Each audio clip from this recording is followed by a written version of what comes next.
Le président de la République togolaise est attendu au Caire ce jeudi 6 août à l'invitation de son homologue égyptien. Les discussions entre les deux chefs d'État porteront notamment sur la coopération entre le Togo et l'Égypte. Le vice-ministre égyptien de la Santé s'était récemment rendu à Lomé, capitale togolaise.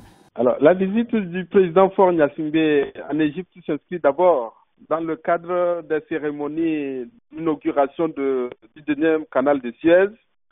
Mais cette visite sera également l'occasion de faire un passage en revue de la coopération bilatérale. Aujourd'hui, l'Égypte et le Togo, comme beaucoup de pays africains, ont les mêmes préoccupations, notamment en matière de terrorisme, de piraterie maritime.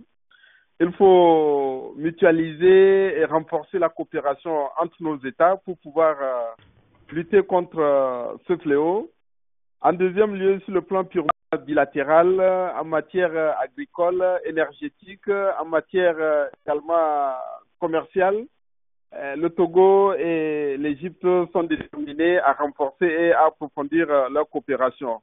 La visite de Faure Gnassingbé est également l'occasion pour le président Abdel Fattah el-Sisi d'apporter des précisions sur les nouvelles orientations de la politique égyptienne à l'égard du reste de l'Afrique.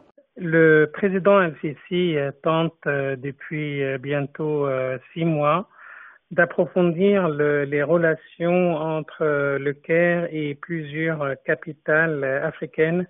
Et les pays africains ont beaucoup d'intérêt à avoir des relations diplomatiques plus approfondies avec l'Égypte, y compris le Togo. Cela revient à dire que depuis la crise entre l'Égypte et l'Éthiopie autour de barrages, l'Égypte a senti l'importance de se diriger vers le sud.